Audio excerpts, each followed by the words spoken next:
أهلا وسهلا بالجميع. Welcome to you all for this second معزوم على AUB session that the DC chapter is organizing to get us informed about relevant issues, important topics that are dear to us, but also that have a direct impact on us in an effort to bring these matters to the alumni and keep them informed on current matters. This being said, AUB is in some, I don't want to say deep troubles, but AUB is passing through challenging times. And we are counting on the support of our alumni, of our friends, to keep the support going to the university. You know, this university is not just a university, it's an organization, it's an institution.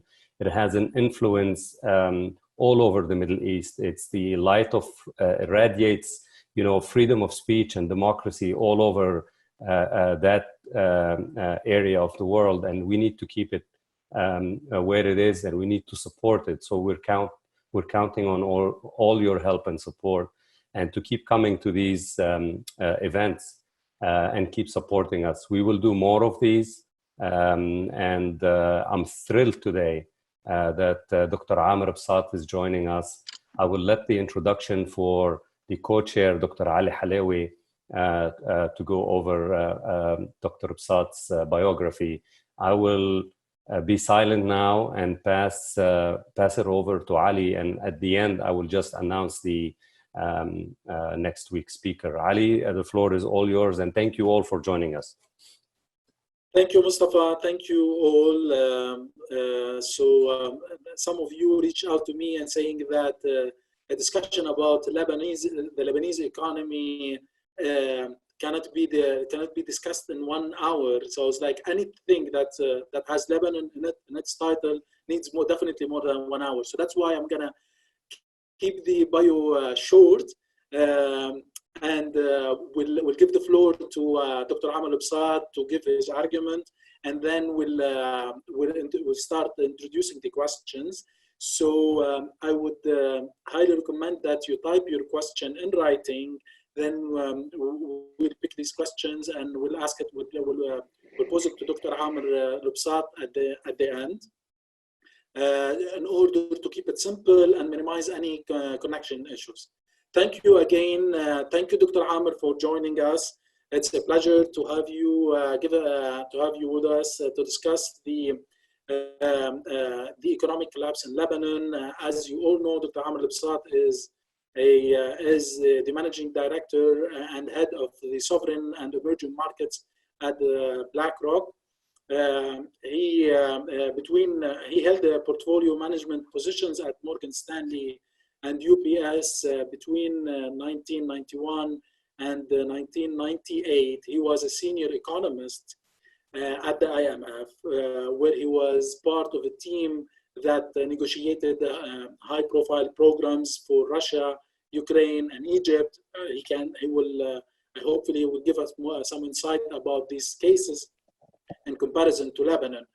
Dr. Bisat taught and studied at the Columbia University, where he got his PhD in economics from the Columbia University.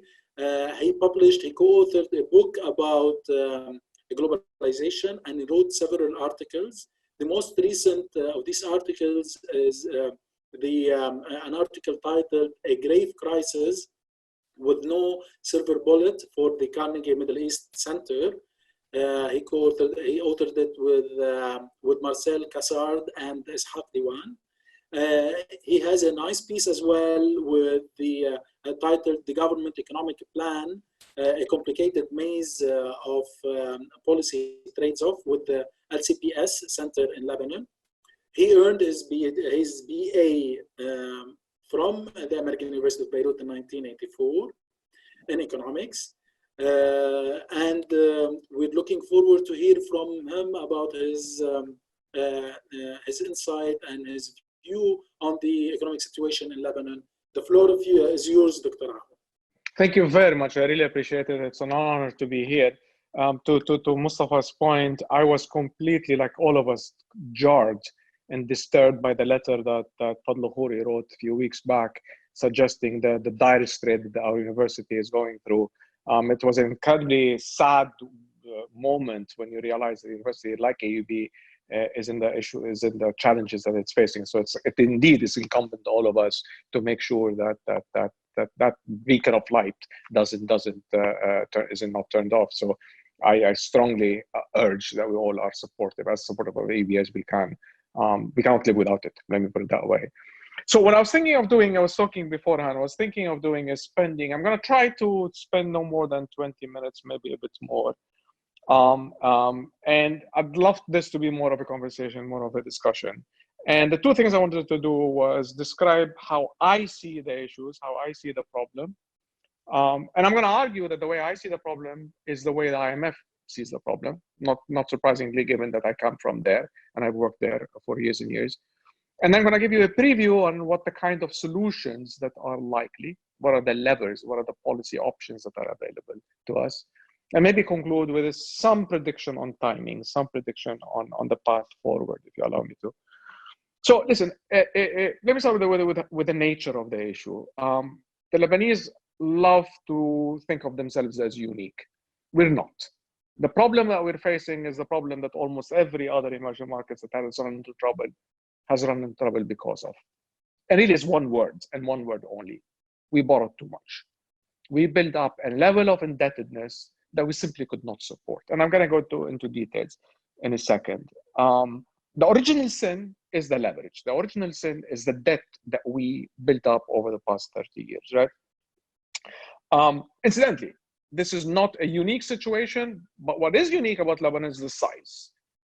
No country has ever borrowed as much as we have, right? So we have the same nature of the problem, but the magnitude of our indebtedness is gargantuan, right? And that's going to be the essence of the pain that we as a country have to live through for the next 2 years or so. What is the nature of that debt, right? Because that debt is a bit complicated. First of all, let's disabuse us of the idea that it's only the government. The government is a big part of the problem, but it's not the only part of the problem. We as a society, the private sector, also engaged in irresponsible borrowing. We spent the last 30 years living beyond our means, right? The prosperity, the consumption, the investment, a lot of it was wasted, but nonetheless, this was real consumption, real investment, real resources that we resorted to borrowing to fund. The private sector at its peak late last year had $60 billion worth of debt, right? Since then, it's come down a bit, but still, it's a very large number. Just to magnify it, to give you an idea, this is more than twice GDP today. The government is obviously the other part of where that indebtedness is, that famous $90 billion that the government had borrowed over the last 30 years. To my mind, originally, it made sense to borrow. I think they made a mistake by continuing to borrow over time, when it clearly was obvious that that borrowing was not getting them anywhere. Clearly, there is enormous amounts of waste. Clearly, there's enormous amount of corruption that has gone through that borrowing. The cost of servicing that debt kept on accumulating that debt. But that's also another big number that now we have to deal with. And the final one, and that's a completely new one that honestly nobody thought about until a year ago, is that we have a central bank that engaged in incredibly irresponsible policies by borrowing abroad at extremely high interest rates and lending to the government at very low interest rates. And that losses that they accumulated by borrowing at 11% and lending at 2% added up to another $34 billion. So before you know it, and these numbers are not necessarily additive, but just to simplify things, before we know it, we have a private sector that is sitting on massive amounts of debt in a recession, cannot pay it, a government that clearly cannot pay it, right, because it doesn't have the resources to be able to pay $90 billion. And now we're realizing that there's a huge gap, hole at the central bank as well, where the central bank itself is sitting on enormous losses that have been so far covered by accounting. I don't know if the word gimmick, but by accounting. So the problem right now is the nature of the issue is that we're sitting on this enormous amounts of indebtedness that we simply cannot pay back, right? Nobody has the ability. The country does not have the ability, does not have the resources to pay, the interest payment, just the interest payment on that debt, would get you to around 30% of your GDP. So 1 out of every $3 that you produce, an income, if you're a dentist, if you're a art gallery, 1 out of every $3 will have to go just to service that debt. That's clearly unsustainable. And that's not just a theoretical concept, it's a factual concept. Clearly, in the last 2 years, the government found it the government, the private sector, and the central bank found it very hard to service that debt. And right? So whoever tells you that the country is not insolvent, which is another polite way of saying bankrupt, is wrong. Clearly, we're like the level of, by definition, bankruptcy is when you accumulate debt to the point that you can't pay it.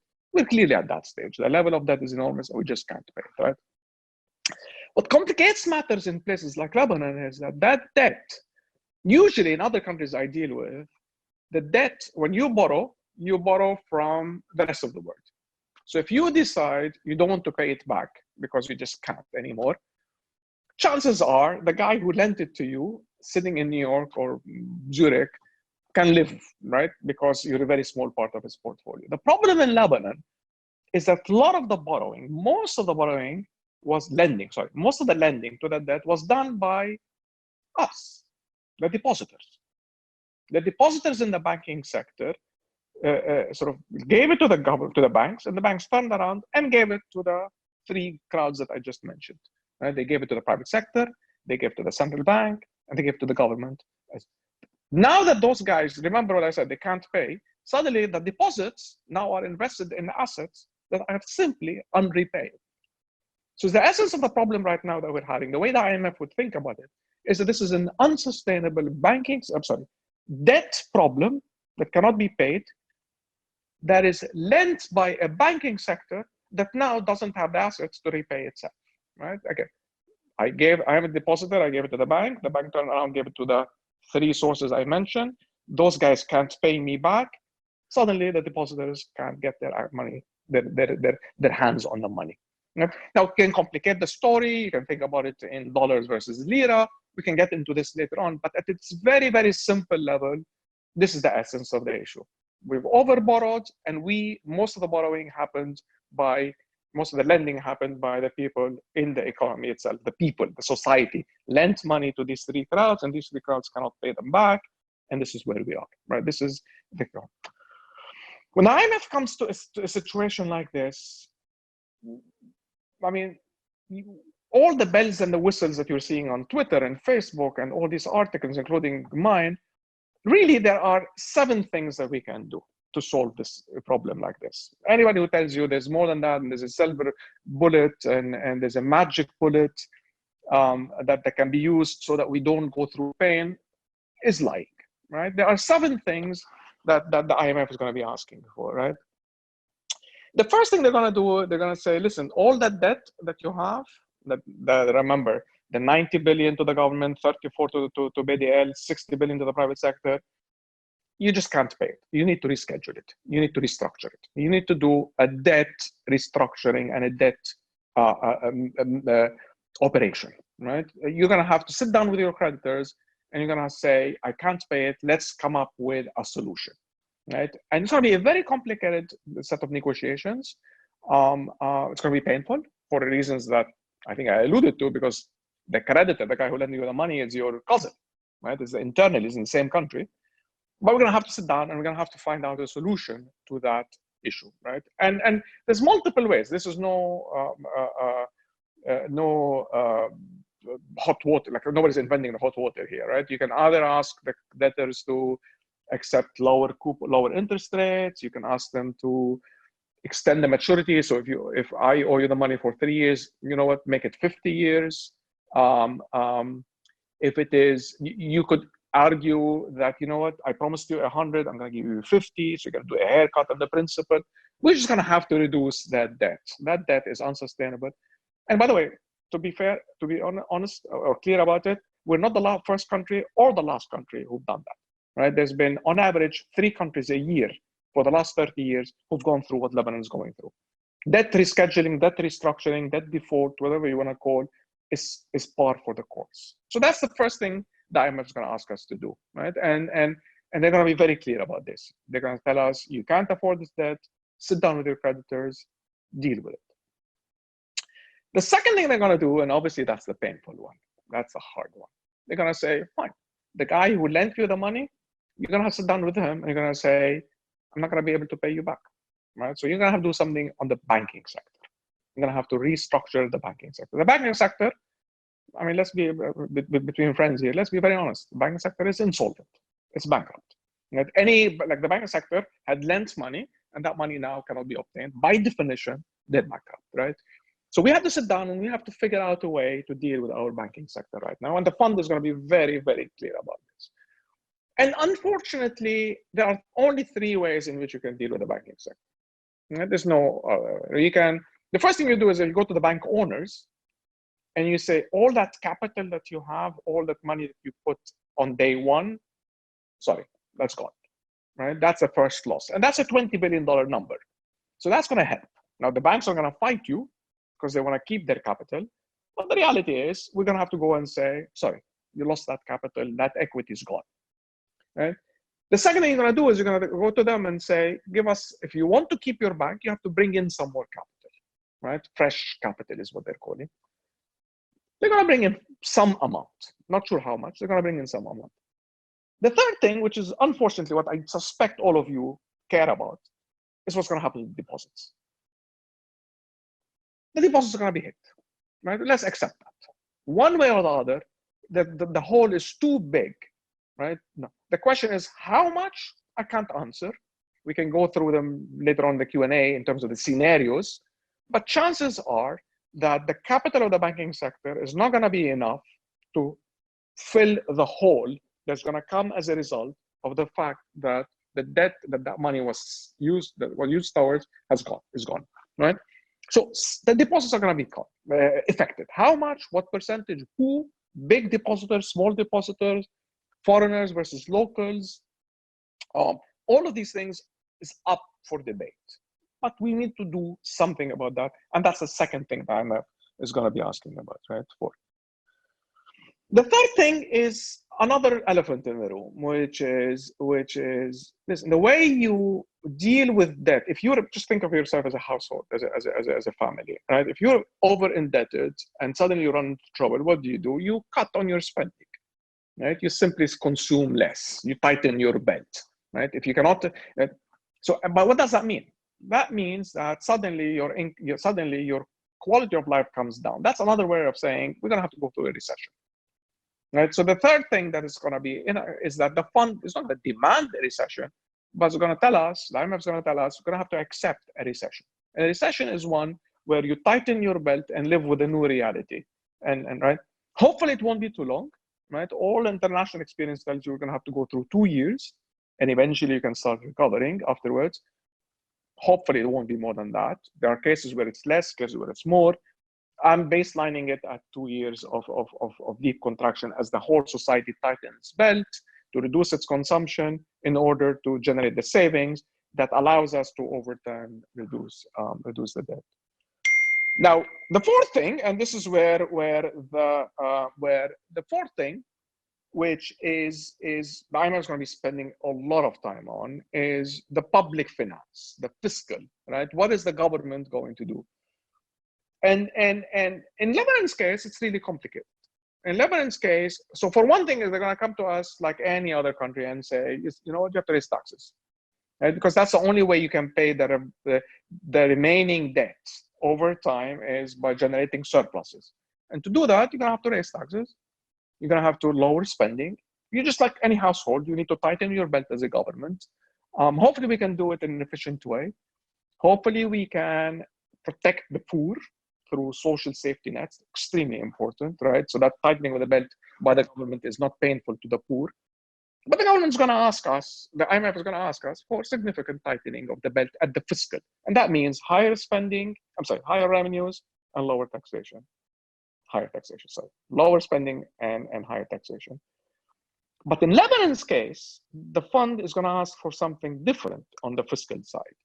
They're going to say structurally, you have to change the nature of your accounts, right? You're not a normal country. So this is where electricity, or the public sector civil servants. We've hired way too many people. We pay them way too much. The pension system is way too generous. All these majalis, all these, I don't know what the expression is in English, to be honest with you, Majlis al-Junub, Majlis al-Tabagh, al-Ma' wal-A'mar, all of these things have to be closed, have to be rationed. Governance, corruption. They won't accept. This is not said. The IMF people are tough people.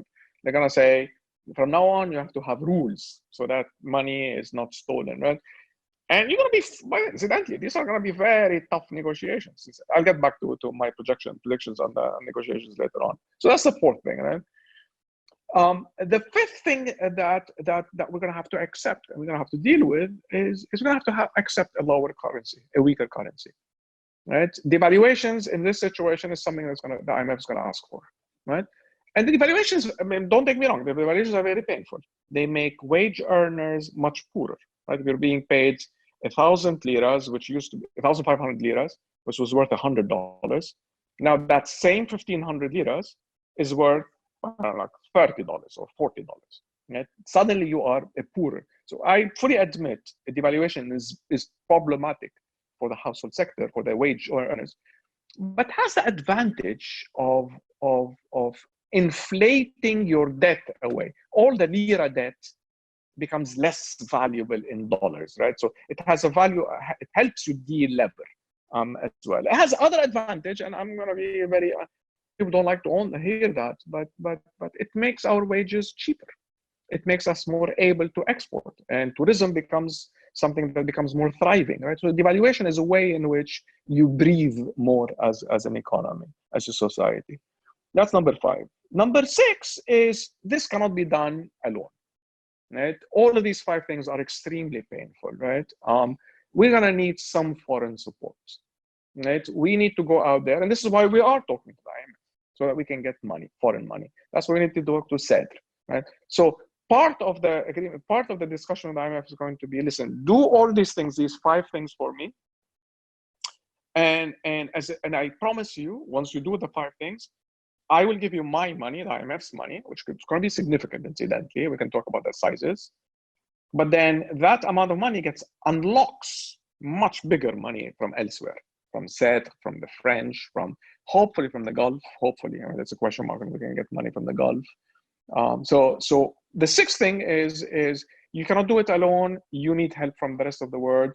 Do your homework. We'll get you money from the rest of the world.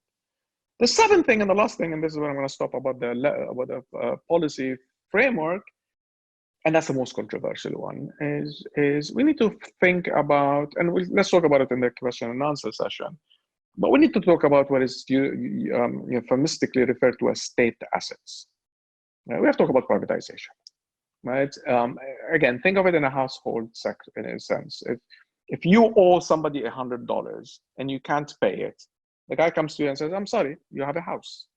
Right? That $100 that now you can't pay me, I'm going to take your house. I'm going to have, so the alternative, right, is and let's be very clear, if we do not use state assets as a way of extinguishing the debt, we're going to have a bigger recession, a bigger devaluation. We're going to have a bigger fiscal surplus. Nothing is for free. There's no free lunch.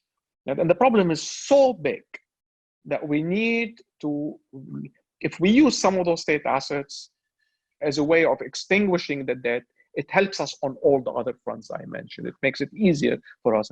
Now, I'm not blind. I'm not stupid. Right? Use Lebanon and allowing the Lebanese state to play, Lebanese political system to play with state assets is dangerous. These guys are extremely corrupt. So governance and the way we do it is extremely important, right? How we go about it is extremely important. I'm not sort of suggesting that we should do it al-Amieni. We should do it extremely sort of with safeguards and clarity and we need to. The alternative is very painful. Again, if we don't do this, something else has to do. Like Lebanon, it's a balloon, right? It's like a balloon. If you push it one place, it goes from somewhere else, right? Like, these things are very linked to each other. And if you don't, so the bigger the restructuring, the bigger the default on the debt, the less the depositors are going to be hurt. The less the depositors are hurt, the bigger the devaluation, right? So we have to, there are all sorts of trade-offs that we have to accept. And I'm suggesting that state assets is an important part of that equation. 2 minutes, Ali, on the predictions, and then I'll stop.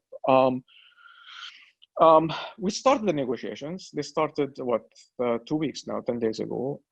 From everything I'm hearing is they're going okay. They're not going great, but they're going okay. I'm cautiously optimistic that there's enough urgency at the level of the government. There's enough desperateness for the money that is needed. There's enough buy-in by the civil society of the idea that I think they will get something done. And you're already starting to see it, all these measures and reforms and laws, right?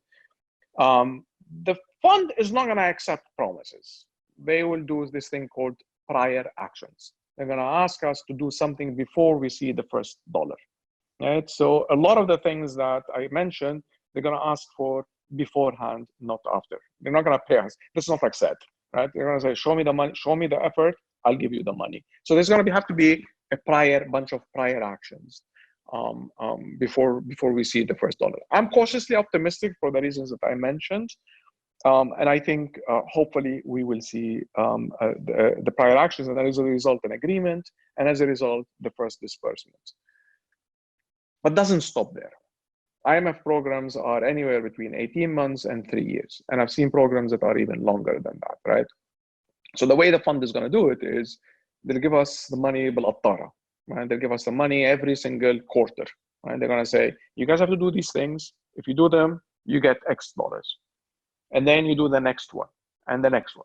So I'm actually optimistic that the first agreement will be reached. There'll be a big number announced. But then I think the difficulty is going to come in the second and the third round of negotiation of the second quarter and the third quarter, the reviews that come later. Because at this point there is this acceptance that something has to be done. I don't know how much stamina the political class has for what is really needed. So before I stop, so I define the problem. I think the problem is all about debt. The problem with debt is that it's owned by the Lebanese. The things that we need to do are painful. We need to restructure the debt. We need to do something in the banking sector. We have to accept a recession. Devaluation is going to be big. We need foreign assistance desperately. We need it. And we need to think about using state assets. It won't be easy. Again, I personally think that this thing is going to run into trouble. We're asking the society for too much too quickly. I hope I'm wrong. But I don't think this is going to be the first, and we're done. I think we're going to have to go through multiple, I've seen it in different countries where we go through multiple phases before we get, this is my prediction, is that we multiple iterations before we finally do the right thing, probably requiring new governments. This government is quite weak. We need a more unified government. So let me stop there. I don't know if I hope I said 20 minutes. It was a bit more than that. I apologize. Yeah. I turn it into to you, Ali. So started receiving a lot of questions, and these questions revolve around points that you did mention.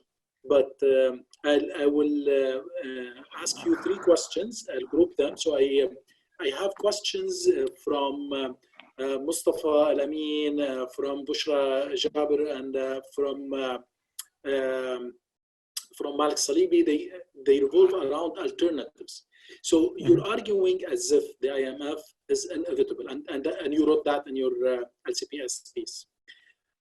Don't we have other alternatives to the IMF program for Lebanon? That's the first question. The second question, for example, China going to East.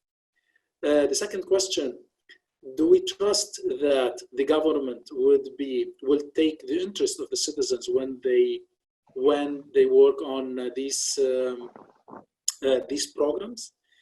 You mentioned that the banking sector is corrupt, regardless to say the government in Lebanon. So that's the second question. The third question is selling the assets. How can the government do that without going into Magharat Ali Baba?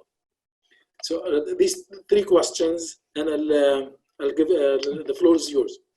These are very easy questions. I mean, honestly, the first one is quite easy. If anybody can come up with an alternative, I'm all ears. The idea of being able to deal with almost $170 billion worth of debt without foreign support is excuse me, I'm going to use a bit of a rude term, naive, right? The idea that we can do it by ourselves internally is impossible. As I was saying, just think about it. 1 out of every $3 of everything you produce is going to go into servicing the debt, and that doesn't even. This is just for the coupon, just for the interest payments. Right? What so the idea. The oil?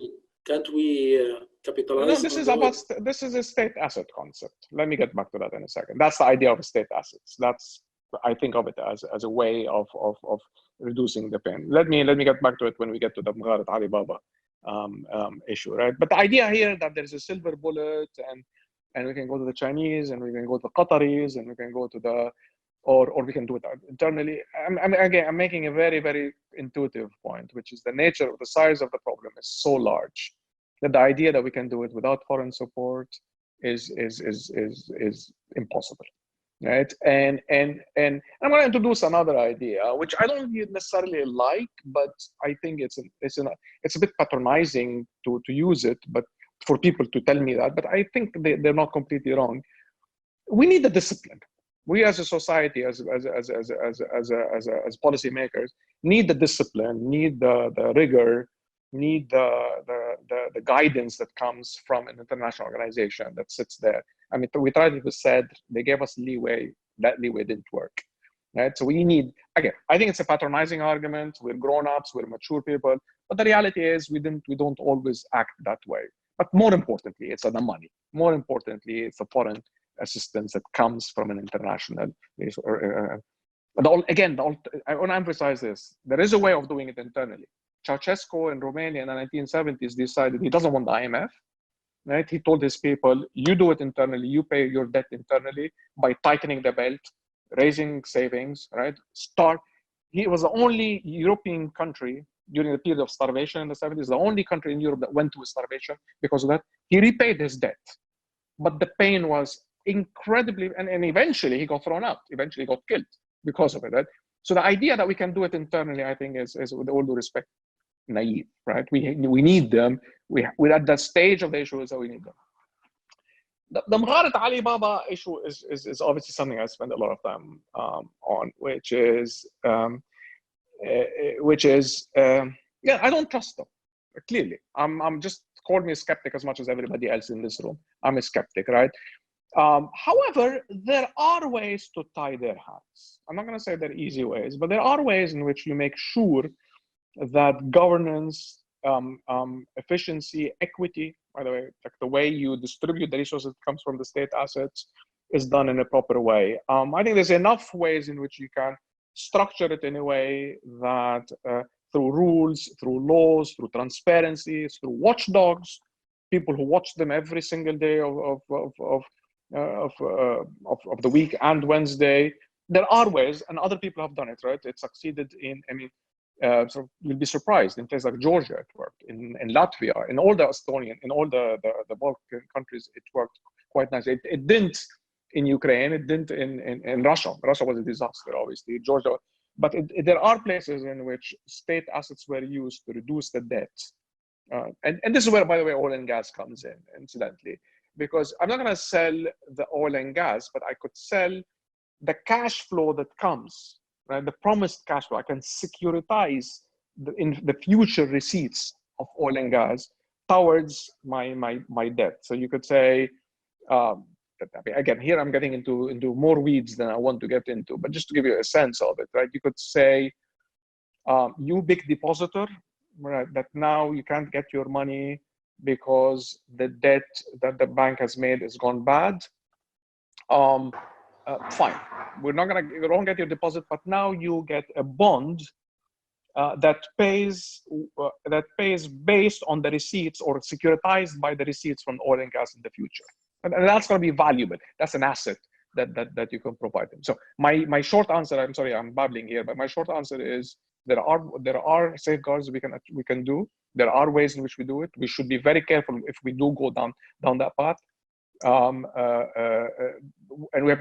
we have to watch them extremely carefully, but it can be done. It has been done. And more importantly, if it's not done, something else, we can't afford not to use it. The problem is too big to say, no, that's off limit. Excellent. So other questions over there is asking about the stolen assets or the stolen the money that goes outside Lebanon. So to what extent can the government bring back or work on this? How much can that fill the role that you're talking about? And what about social safety nets? What can IMF suggest in order to protect the poor who are gonna be heavily affected by this? And again, how can that be? How can a government be trusted to take the interest of the poorest into consideration? Yeah. So I remember now. I realize I didn't answer that last question, but on the question of stolen property and stolen, it's the equivalent. I've seen this in so many of the countries that I've worked on, where that's a promise. If somebody can mute his phone, there's a huge noise in the back that keeps on coming. That's a promise, right? The problem is that neither the IMF nor we as Lebanese should accept promises. If it happens, right, we should work on it. We should certainly hire consultants, and there are agencies and there are groups whose job is to do that. We should work on issues of transparency, on issues of judicial reform. We should we should hire a prosecutor like the Brazilians did to go after stolen money, right? That's exactly what the Brazilians have done. Clearly, as you heard the other day, where was it? It was in, I forgot which country, was able to sort of retrieve quite a bit of it. The point I'm making is that we need to do it. We should do it. It should be part of the solution. But the reality is I can't count on it. If it happens, it happens. It makes my life easier down the road. But I'm not going to base a program, right, where I'm in the middle of a crisis right now. My economy is now in a deep recession. My currency is now devaluing very sharply. My banking sector is red on something that may or may not succeed. And if it does succeed, it could take multiple years down the road, right? So we should work on it. But the idea of mortgaging our solution to that promise is to my mind, is unacceptable. And here empirically, incidentally, there is quite a bit of evidence that these efforts almost never succeed, right? Much as that pains me, I would love to be able to retrieve some of the stolen assets that have happened. But I want to be a pragmatist here. My job, I live in New York. I mean, I'm not living, I'm not even, but that pains me. But the reality is we have to accept that's going to be tough, right? Empirically. It doesn't mean we shouldn't try. And if we try and if we succeed in retrieving some of the money, it's going to help us in our long-term adjustment. Remember, this is going to take years. This is not a 3 months crisis. This is at least 2 years crisis. If we succeed, down the road, it's going to make our life easier. Can we trust the political class? I have a theory on this, which I say with low conviction, which is that I think I'm a good observer of the political system. And I've never seen the panic. I've never seen the nervousness. I've never seen the desperateness of the political class. The political class has never been as vulnerable as it is right now, right? There's a notion of fear of their own political existence. And that makes them, this is one of the few times where we as civil society have more of a lever than we've ever had, right? It's never a good time, as good of a time as when they're worried, right? And you could see it, even the way the sort of accepting the idea of moratorium on debt, the way they eventually agreed to banking restructuring. They went to the IMF. That was a huge taboo, right? They're accepting a banking restructuring, which means, so I think this is, again, hopefully I'm right, but I feel that there's a moment of vulnerability right now.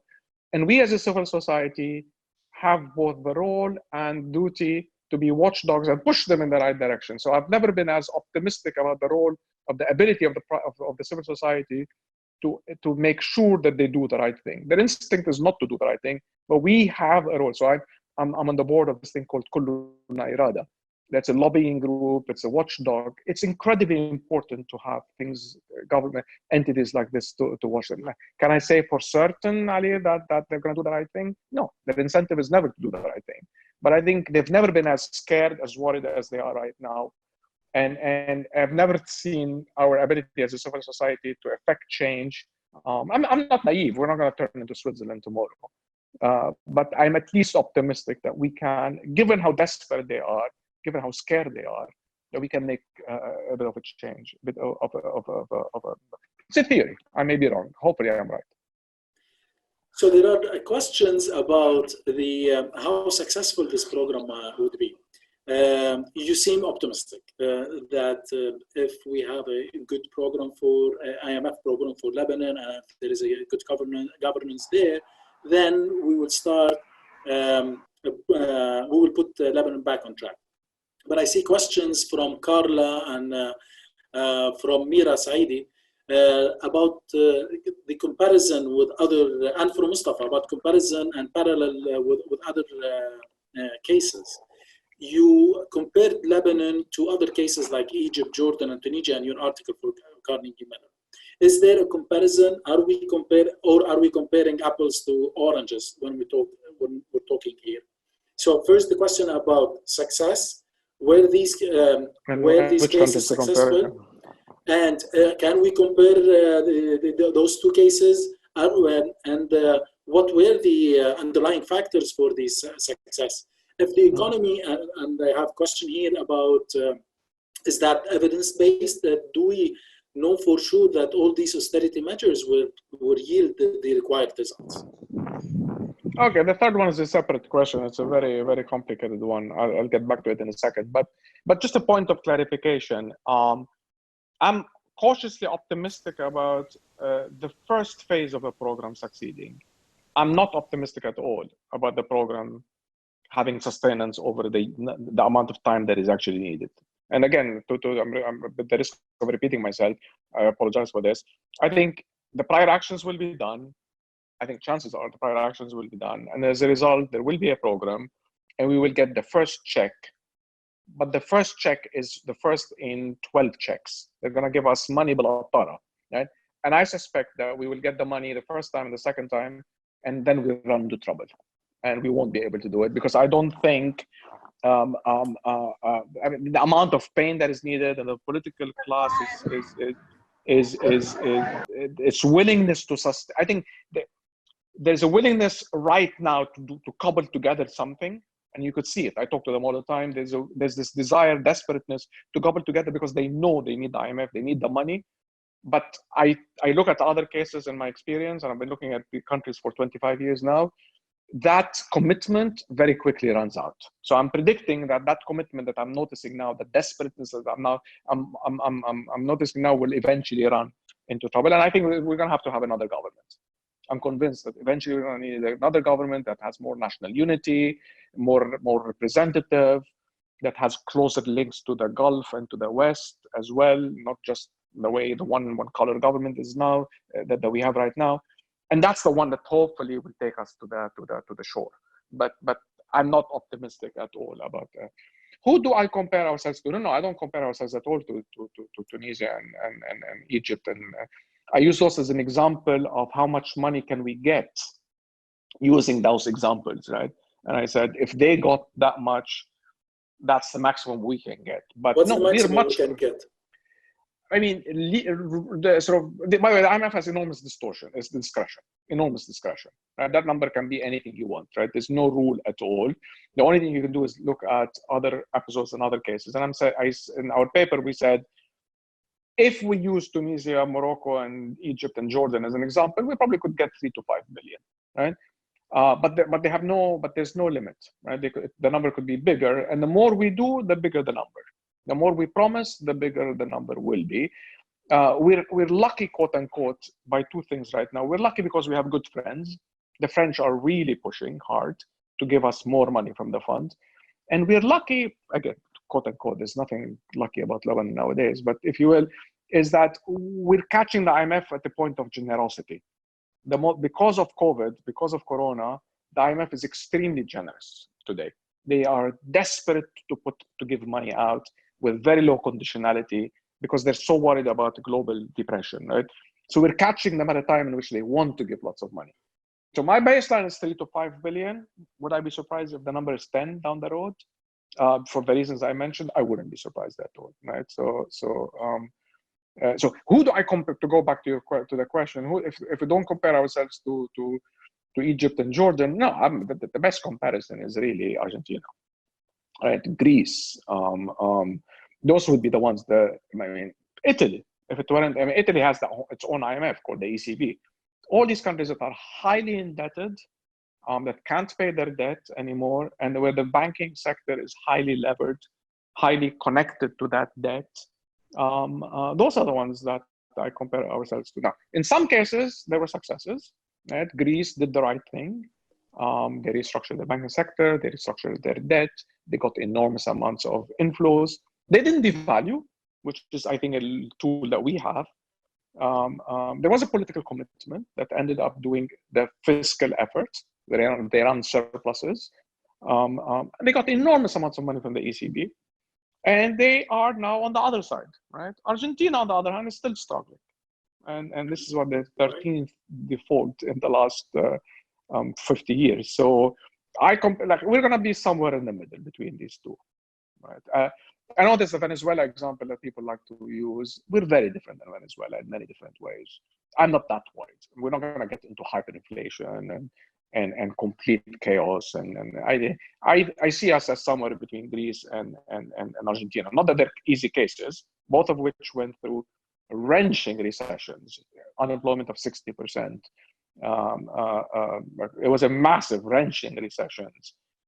Their currency is completely, especially in Argentina, the currency completely imploded. The banking sector went bankrupt. But Greece succeeded in 3 years to get on the other side. Argentina is still struggling. They're not collapsing, but they're struggling. So if you were to push me, I think we're going to be more like Argentina than Greece. And it's going to take us a while. Eventually, I'm hoping we'll be able to see the shore, but it's going to be non-linear. It's going to be painful over time.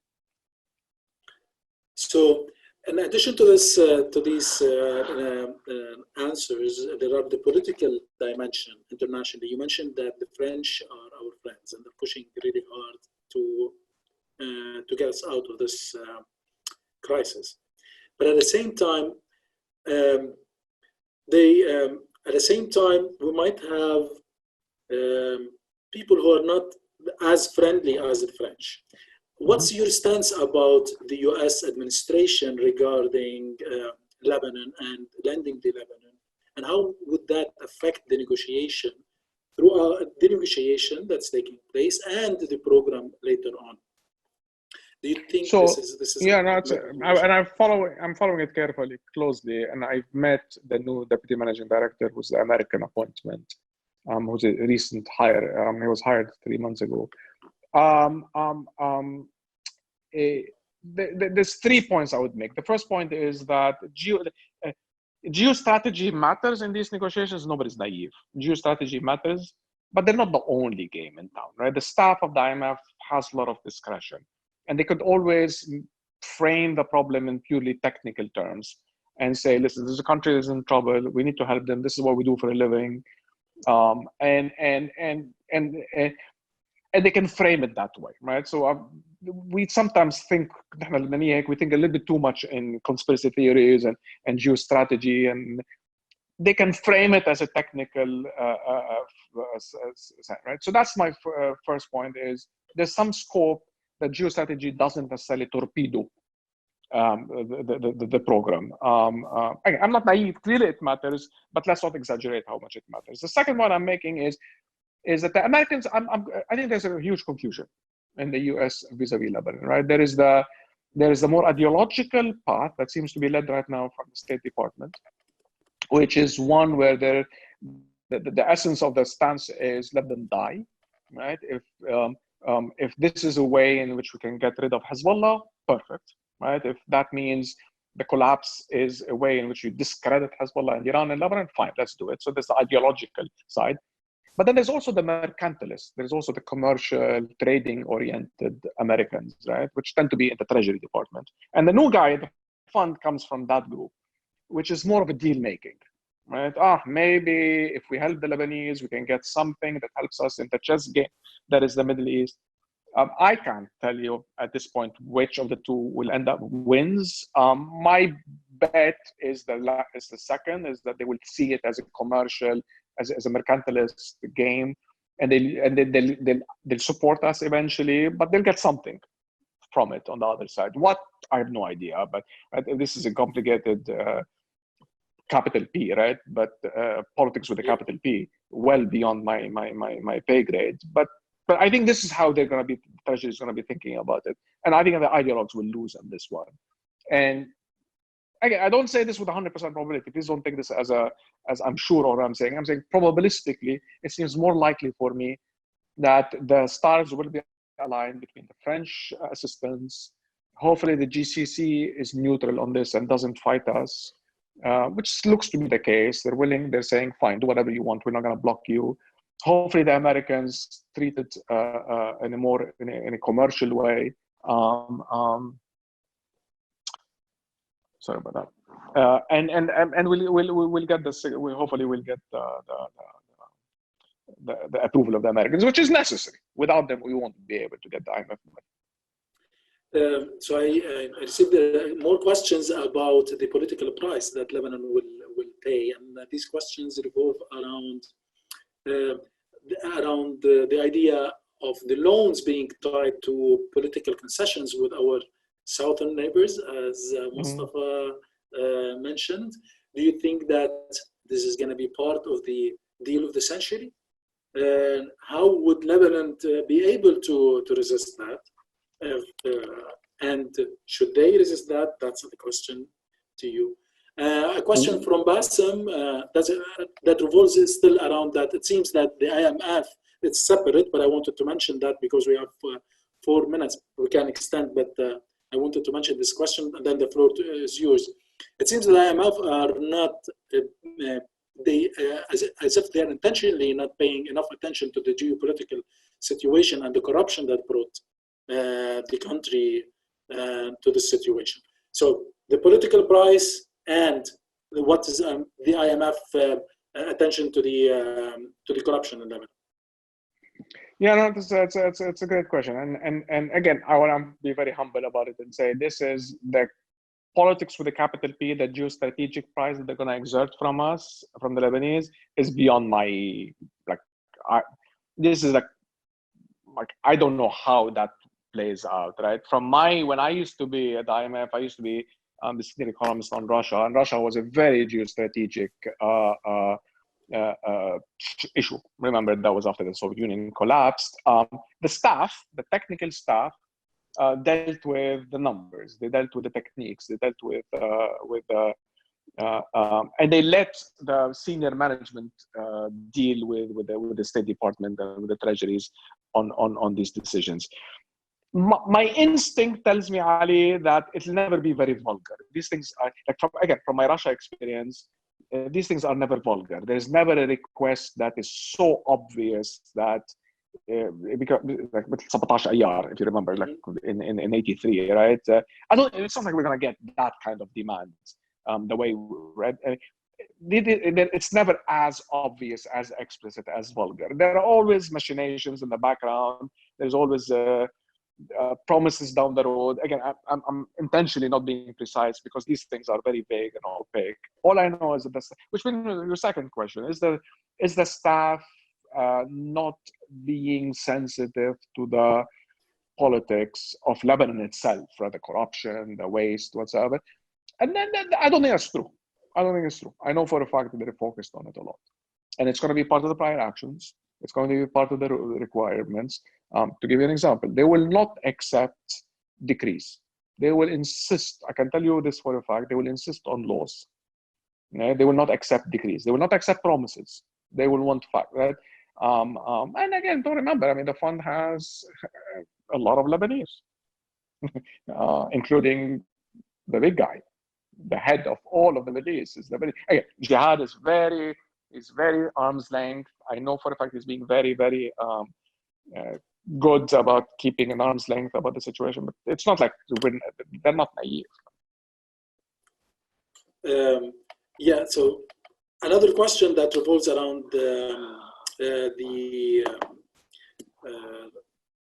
it's more about the going to the east. So to the east. Mada is asking, why can't Lebanon be in a kind of a collaboration or like suq hurra with Syria, Iraq, Jordan, all the way to China? Why are we so tied to the Western system, to the IMF? Isn't that an option? Is that viable? I mean, you had me until you said China. So I'm going to put China aside for a second. I'll get back to it in a second, right? We look west because that's where the money is, right? This is where the growth is. This is where the markets are. This is where the demand is. This is where this is where the wealth is, right? Is it? Isn't it shifting a little bit? Well, I mean, this is where I'm going to get me to China, right? And that's why, like, sort of, I'm going to bracket China for a second, and I'll get back to it later on. But in terms of I mean, I come from and here I'm being too personal. I apologize for this, but I come from Arab nationalism, Qawmi Arabi background, right? Nothing would make me happier than unity and cooperation. But the reality is, their markets are small. We don't produce what they need. They're not growing. Right.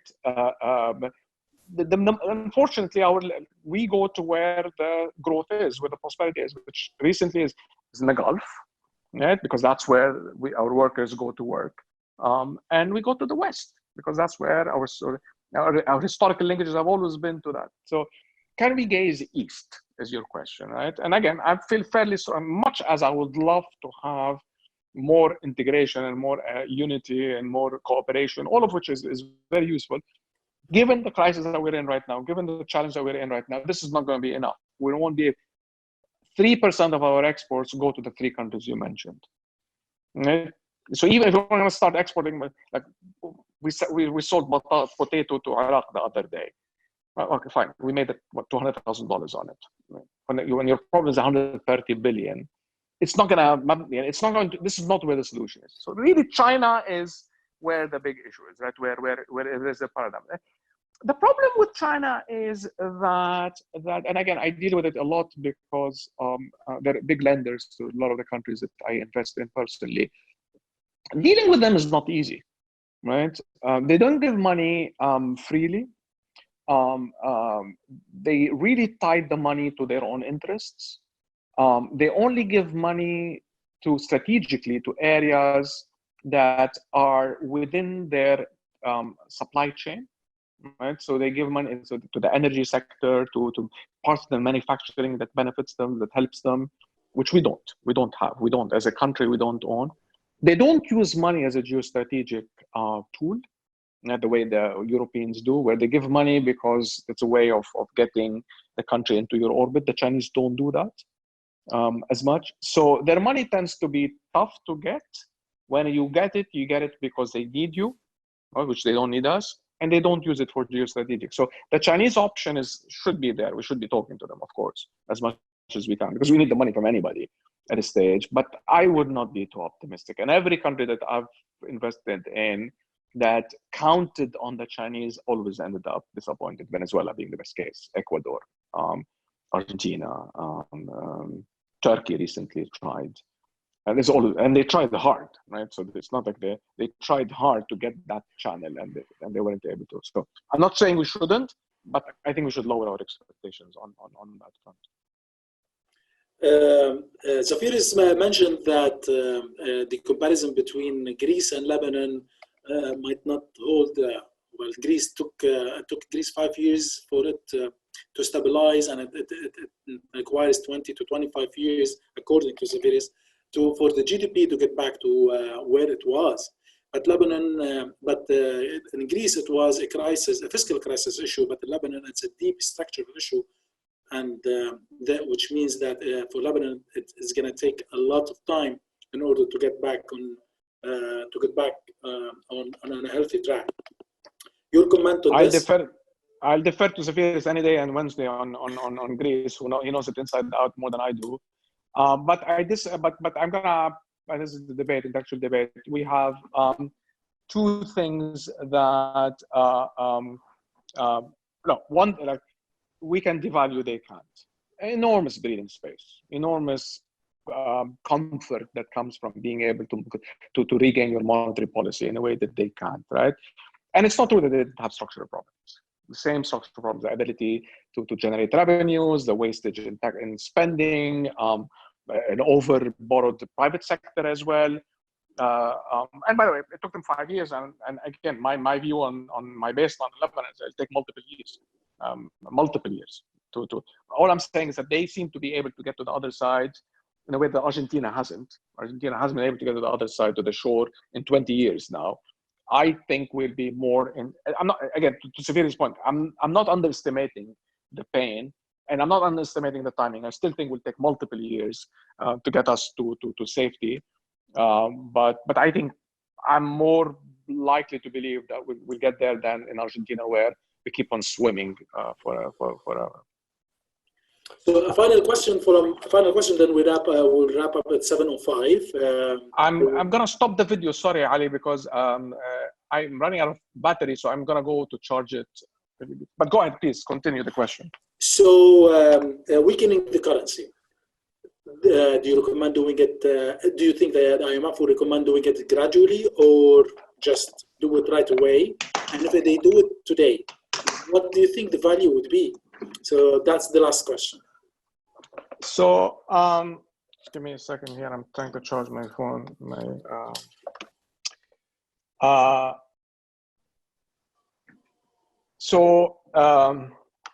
I apologize for this.